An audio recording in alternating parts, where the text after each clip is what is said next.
Alors bienvenue dans cette quatrième vidéo sur la série Réussir sa préparation de concours. Donc dans les deux précédentes vidéos, on a vu l'évaluation de la charge de travail et l'estimation du temps de travail disponible, le temps réel avec l'énergie qui va avec. Maintenant, une fois qu'on a fait ces deux étapes-là, évidemment, il va falloir passer à la suite et c'est à ça que servaient les deux étapes précédentes, ça va être la planification des révisions. Alors attention, je t'entends arriver tout de suite, moi la planification c'est pas pour moi, le programme de révision ce n'est pas mon truc.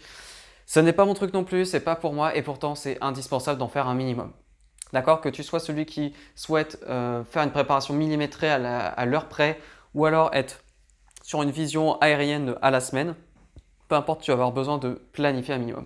Donc une fois que tu as ce temps disponible, que tu as ta charge, il va falloir mettre au moins les jalons sur chaque semaine, les grandes étapes que tu dois franchir. Et pour ça, tu as deux techniques. Soit tu pars de ton point de départ actuel parce qu'il ne te reste pas beaucoup de temps ou tu sais que ça ne sera pas de trop et donc tu décides de partir de ton point actuel et tu planifies jusqu'à la date de l'examen. C'est possible, c'est une façon de faire. Une autre façon, quand tu sais que tu as beaucoup de temps mais tu ne sais pas trop quand commencer ou voir si à partir de quand tu pourrais commencer pour avoir un rythme qui te conviendrait, dans ce cas-là, je te propose plutôt faire la planification inverse, c'est-à-dire le rétro-planning, c'est-à-dire de partir de la date de la fin de l'examen pour remonter.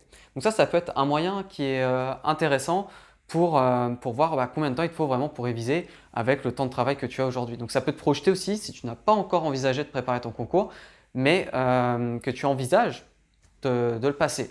Donc que tu n'es pas encore inscrite à ce concours. Donc ce que je te propose, c'est vraiment de partir de la fin et de compter donc tous les jours de off. Moi je conseille de dire en général il faut une semaine de off avant parce que ça va être ta semaine tampon pour accumuler les retards, récupérer la fatigue, faire les derniers ajustements, tout imprévu qui pourrait arriver. Pour éviter de tomber malade le jour des examens, bah voilà, au moins si tu relâches un petit peu avant, bah si jamais tu tombes malade, tu as le temps de récupérer, etc., etc. Une semaine tampon, c'est jamais trop. Et celle-là, elle pourra servir à travailler, hein, mais il ne faut pas vraiment compter dessus. Voilà, je préfère pas te mettre sur cette voie-là. Donc tu gardes une semaine tampon, puis après tu remontes, tu comptes les semaines que tu as disponibles, le temps que ça fait, et ensuite en fonction du travail que tu as, soit tu repars en partant de d'où tu es, si tu sais déjà où tu pars, ou sinon tu repars en arrière, donc rétro-planning, et tu remontes le calendrier jusqu'à toi, ou du moins jusqu'à que tu aies tout planifié, ce qui est vraiment indispensable. Ça, c'est la première chose. Ensuite, il va falloir suivre vraiment ta planification semaine par semaine.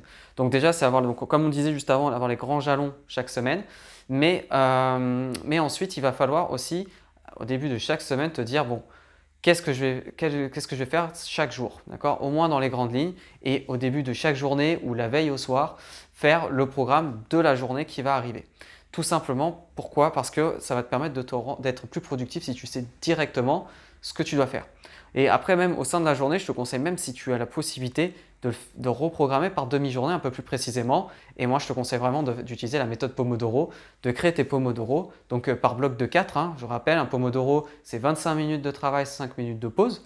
Et on en fait jusqu'à 4 au maximum de suite. Et ensuite, on fait une grande pause d'une demi-heure et après, on peut recommencer 4. Donc, par exemple, une matinée complète, ce serait de travailler de 8h à 10h, pardon, 4 Pomodoro. 2 heures de travail avec les pauses et ensuite une demi-heure de coupure, 10h30, puis refaire 2 heures jusqu'à midi et demi. La grosse coupure du midi, tu reprends à 14h par exemple, ça te fait 1h30 de pause, normalement c'est une belle pause. Et ensuite tu refais pareil l'après-midi, 14h, 16h, puis de 16h, 16h30, grande pause d'une demi-heure, et ensuite 16h30, 18h30. Et là, si tu fais des journées comme ça, ce sera déjà largement suffisant. Ce sera des journées énormes pour les révisions. Tu ne te rends pas compte que la méthode Pomodoro, ça demande énormément d'énergie. Mais voilà comment tu pourrais planifier une journée ou une demi-journée ou bien même un quart de journée. Essaye de découper en Pomodoro et pour chaque Pomodoro, tu mets un objectif de révision en face. Et comme ça te permet d'avancer petit à petit et de ne pas avoir cette montagne en face de toi et garder cette souplesse parce qu'il y a certaines journées, tu avanceras plus vite et d'autres, tu avanceras moins vite. Donc, vaut mieux que tu prévois un planning un petit peu surchargé quand tu planifies à l'échéance courte, quitte à prendre un peu d'avance parce qu'à un moment donné, forcément, tu vas prendre du retard sur tes objectifs. C'est obligé. Donc, vaut mieux viser toujours à prendre de l'avance. Et si tu arrives à prendre une demi-journée d'avance par semaine, surtout au début, bah, c'est exceptionnel parce que comme ça, derrière, tu vas pouvoir capitaliser sur cette avance pour justement faire tampon sur les retards et peut-être même aller plus loin dans les révisions et obtenir de meilleurs résultats.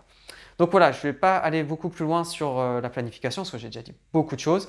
Tu retrouveras donc dans le kit de survie, juste en dessous de la vidéo, le kit de survie pour préparer ces concours, un fichier Excel qui te permet de faire ce qu'on a présenté dans les 3 précédentes vidéos, c'est-à-dire évaluer la charge de travail, estimer le temps de travail disponible avec énergie et ensuite planifier tes séances de travail. Donc dedans, tu as tout. Tu as 3 onglets dans ce fichier Excel et tu as un onglet pour chacun de ces items-là.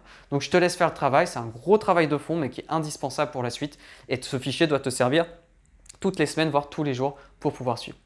En attendant, je te souhaite une bonne continuation et n'hésite pas à m'envoyer tes questions, tes messages et quitte à m'envoyer même ton fichier en rempli pour que je puisse te faire mes remarques et t'aider à le compléter. Voilà, c'était la 4e vidéo sur cette série et je te dis à bientôt. Ciao!